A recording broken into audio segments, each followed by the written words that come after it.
For 40 years, Georgetown has grown the exact same way. Push north, buy cheap land, extend utilities, build a master plan community, wait for buyers to follow. Worked so well for so long that plan might be a generous word for it, or like a recipe. Somebody left the cookbook open. But that era is ending right now. It's not because we're running out of buyers. My name is Stuart Sutton, and I've helped buyers and sellers in Georgetown, Texas for over 3 decades. So I'm going to break down exactly how Georgetown's growth model is changing forever, what that means for your next move.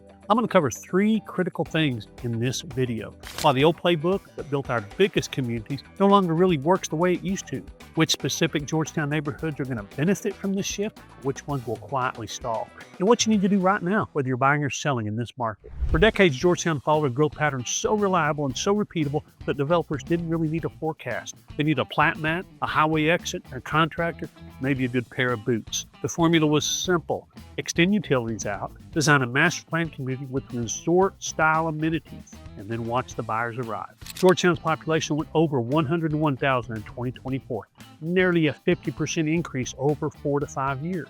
Georgetown was the fastest growing community in the U.S., according to the U.S. Census Bureau, and one that so many times they considered retiring the trophy. Probably the clearest example of that formula is Del Webb's Sun City. They acquired raw ranch land on the western edge of Georgetown in 1994. And by now, that's been transformed into over 9,500 houses. It's not a suburb, it's a city, Sun City. But here's what changed everything. The 3 things that kept that machine running, cheap land, expandable infrastructure, and predictable buyer demand, are all shifting at the same time. And when you understand where that leaves different neighborhoods, you'll see this market very differently than most people do right now. Now let's talk about the old model in Georgetown, Texas. Before I jump in though, let me throw out a reminder. If you're seriously interested in moving to Georgetown, Texas, I'll help pay for your trip to Georgetown. You heard it right. Your ears are not deceiving you, and I haven't lost my mind. But instead of spending the next 2 minutes convincing you that you did hear it right, I'll just refer you to visit.georgetowntxrealestate.com. You can get all the details there. Now let's forge ahead. The formula that built modern Georgetown, Texas wasn't complicated. As I mentioned before, it just required 3 things to be true at the same time. For most of the past 4 decades, all 3 of those conditions held fast. It really took off in earnest in 1994 when Del Webb acquired more than 7,000 acres of rolling ranch land on the western outskirts of Georgetown, Texas. Home construction began in 1995, and what followed over the next 3 decades was one of the most consistent master plan build-outs in Central Texas history. A community that would eventually grow to over 4,700 developed acres, with home prices ranging from the low 300s to the 800s. That resident base became about 20% of Georgetown's population. Not bad for a patch of ranchland that probably had more deer than people when Del Webb showed up. That single project proved the formula that every developer was watching. Step 1, acquire large parcels of undeveloped land along a highway corridor preferably. Step 2, negotiate with the city to extend water, wastewater, and road infrastructure out to that site. Step 3, build a master plan community with amenities so impressive that people have to take notice. That playbook resulted in community after community in Georgetown. The system worked because the inputs were reliable. Williamson County land was genuinely affordable compared to Travis County. Water and wastewater was available, and the city had the infrastructure and the appetite to extend it. And the buyers were there. Year after year, out-of-state relocators arrived in Austin with strong equity from home sales from higher-cost states, and a clear preference for the lifestyle Georgetown offers compared to Austin and its other suburbs.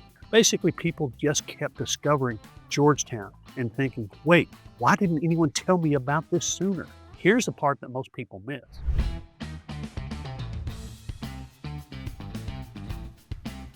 The same city, Georgetown, Texas, as if you didn't know that couldn't build fast enough 5 years ago, is now charging builders significantly more, rethinking how it manages water, and quietly attracting a very different kind of employer. And when you put those 3 things together, you get a very fundamental change in Georgetown's growth economics. In August of 2025, the City Council of Georgetown, Texas, approved increases to water, wastewater, and transportation impact fees. The wastewater impact fee alone will rise from about $6,000 to $7,000, then a little over $10,000, and then in August of 27 to $13,500. What that means in practical terms is that every new home built in Georgetown is becoming more expensive to permit and develop. Then there's water. Georgetown has been candid about this. The era of cheap, abundant water is over. Yes, Georgetown is doing better than most Central Texas cities because water is an issue pretty much across Texas. Georgetown's water utility currently charges $18,000 per house in combined impact fees. That's the maximum permitted under state law. And on May the 2nd, 2026, Georgetown voters approved the sale of the majority of the city's water utility located outside the city limits in ETJ. That's expected to reduce the city's additional water demand requirements by 60% through 2070, saving hundreds of millions of dollars. But also it fundamentally changes the economics of how and where future development can occur. Now let's add the employer shift. In October of 2025, Pegatron acquired a 168,000 square foot facility in Georgetown. That's an $85 million investment. The old model assumed Georgetown's primary buyer was a retiree or relocating family looking for well-designed master plan communities north of Austin. The new reality is more segmented. Location relative to an employer really matters. Commute time matters. And the communities that sit in the right position or in the wrong one are going to feel the difference in their appreciation numbers over the next 5 to 7 years. If you're thinking about retiring near Austin or moving close to family in Georgetown, I'll put together a free detailed retirement guide. I call it the Ultimate Retirement Guide for Georgetown, Texas. It's packed with information that's going to be helpful to you, including housing options and property taxes and what life actually is like in Georgetown, Texas. And now, on to the neighborhoods that are actually positioned to win in this new market environment.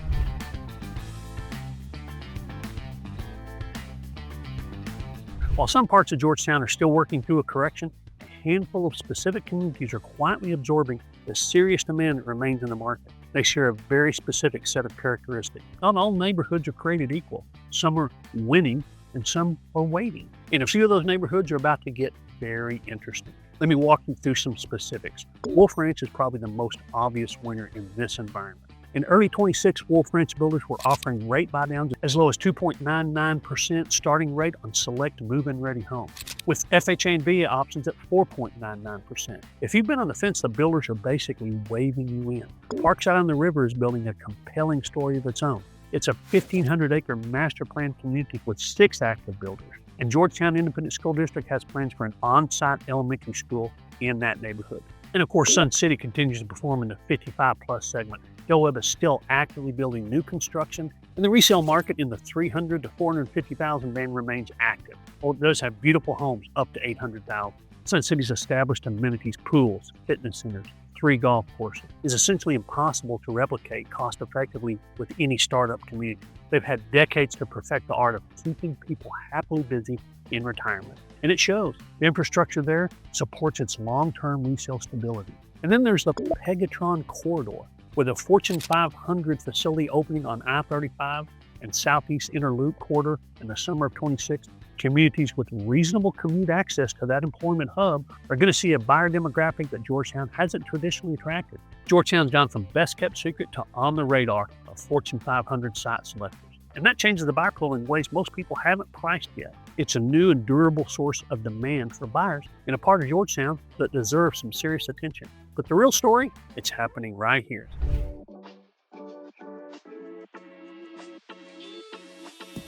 Not every Georgetown neighborhood is riding out this way. Some communities built specifically on the old model, and the warning signs are sitting in plain sight in the data if you know where to look. You don't need a crystal ball for this one. You just need a spreadsheet and a willingness to read it honestly. So let's start with price reduction numbers. As of early 26, 71% of Georgetown listings had experienced price reduction. That's up from 61% last year. And during that same time, 0% of Georgetown homes sold over asking price. So when more than 7 in 10 active listings have already cut their price, and not a single one is receiving multiple offers, that's a market telling you something very specific about the relationship between what sellers think about their homes and what buyers are willing to pay for them. And right now, the market is pretty direct about that. The community of Morningstar is worth discussing specifically. KB Homes announced its final opportunity in Morningstar last year in late 25, a closeout signal that tells you how the builder itself is reading that community's near-term trajectory. Morningstar's property tax rate of 2.65 is one of the highest MUD-inclusive rates in the Georgetown area. The luxury market above $500,000 faces its own version of a similar problem. Georgetown's average sale price was $515,000 in March of 26, and the average price per square foot dropped about 3% from a year ago. In that price band, a resale home is competing directly against brand new construction. And the competition is builder rate buy down and flex cash incentives. And that's a tough fight. Showing up to a gunfight with a strongly worded listing description isn't going to cut it right now. The communities that will struggle the most in this transition share three characteristics. They're geographically far from Georgetown's emerging employment corridor. They carry a high MUD-inclusive tax rate that compress buyer affordability, and they lack a differentiated amenity story that gives a buyer a specific reason to choose them over a better positioned community that's closer. This next part is where buyers are making the biggest mistake.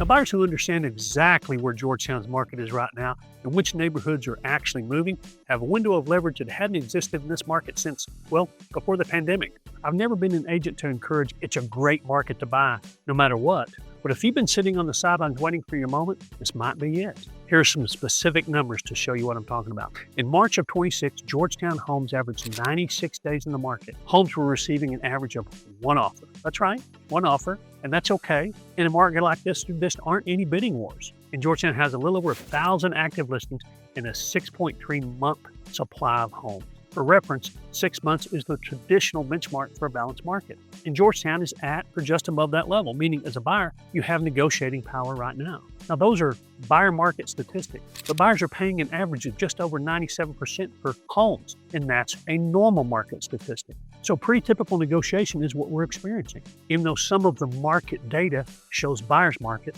some of the data shows normal market. Now, quite sincerely, the leverage is not uniform across the board. The sub $400,000 resale market still moves faster because supply is genuinely constrained. In the $400,000 to $600,000 range is where buyers currently have the most negotiating, both from motivated resale sellers and builders offering competitive incentives. In that price band, Wolf Ranch builders are offering rate buy downs as low as 2.99%. So there are three things that buyers need to do in this current environment in Georgetown, Texas.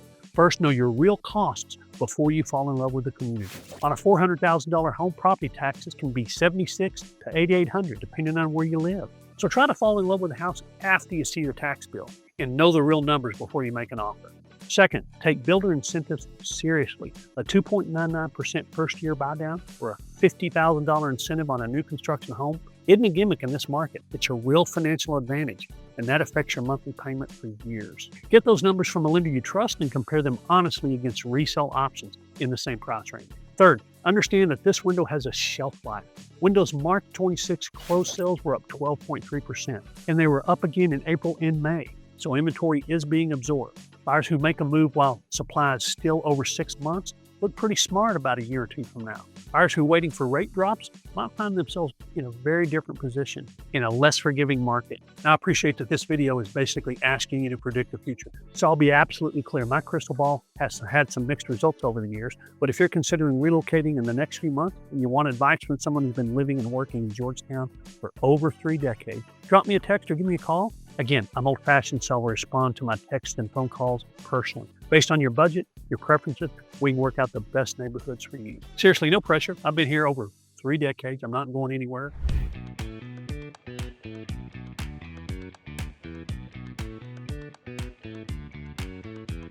If you're selling a home in Georgetown, Texas right now, you're not competing against the house next door.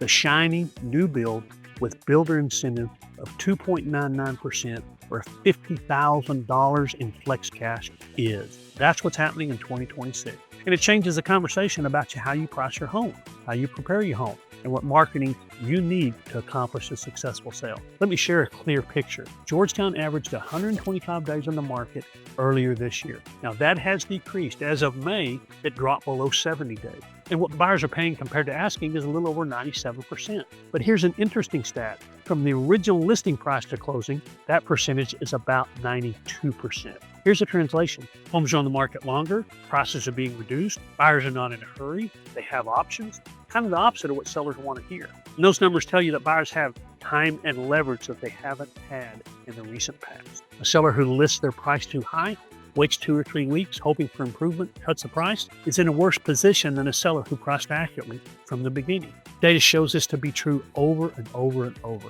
Price reductions in this market signal doubt to buyers rather than creating urgency. Now, that doesn't mean this is a bad time to sell. It means it's a specific time to sell, one that rewards preparation and punishes shortcuts. Here's how to think about your position based on price range. Your home is priced below $300,000. You're still in a pretty favorable market. Supply is generally constrained, and qualified buyers are competing in that range. And they just don't have as many options as buyers who are looking from $450,000 to $600,000.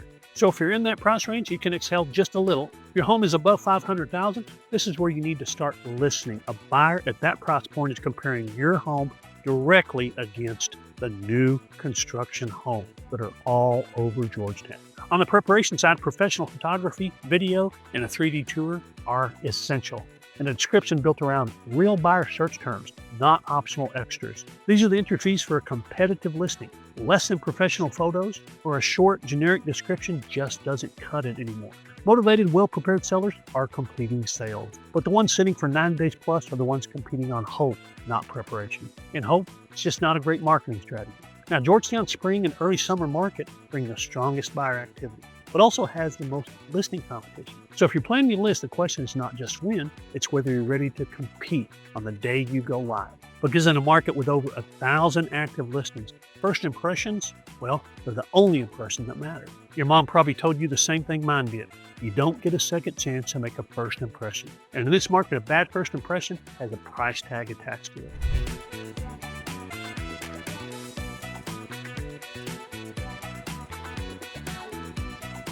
The numbers from Georgetown's recent months tell a very specific story. It's not a market in a free-fall by any means. It's not a market that's fully recovered. It's a market that's finding its new floor. And buyers and sellers who understand that are positioning themselves ahead of the next wave rather than reacting to it after the fact. Think of it like getting to the airport early and feeling comfortable versus sprinting to the gate. Same destination, very different experience. So here's what the data shows. Georgetown's May 26 sales were up over 30% from a year ago. The supply of homes available is moving toward the balance zone at about 6 months. In other words, the market's not on fire, but it's definitely warming up. These are not the numbers of a collapsing market. They're the numbers of a market absorbing inventory at an accelerating pace. And the employment story is going to be the most important variable over the next 3 to 5 years. I mentioned that Pegatron Corporation opens its Georgetown facility this summer, 2026. It's a Fortune Global 500 company, and the facility in Georgetown is their first U.S. manufacturing operation. It's an $85 million commitment, and that doesn't get reversed easily. You don't pick up and move an $85 million facility because interest rates have a bad quarter. The engineering and technology talent that follows a facility like this into a market like this tends to be higher income, highly qualified, and less sensitive to mortgage rate fluctuations than first-time buyers. That's a durable new demand source for Georgetown, one that Georgetown hasn't seen in the past. So from a big picture perspective, the structural case for Georgetown is hard to argue with. Williamson County has an estimated 26 population of 779,000. The Texas Demographic Center projects that figure to be 1.6 million by 2050. That's more than double the current population in just 25 years. So Georgetown isn't just going to continue to grow, it's going to compound. And the infrastructure investment, the employer relocations, and the housing demand that accompanies that kind of population growth just don't evaporate because mortgage rates are a little higher than everybody wants them to be. Most market forecasts point to 2 or 3% appreciation returning to Georgetown in the second half of 26. And based on the trend we see, I believe that's going to happen.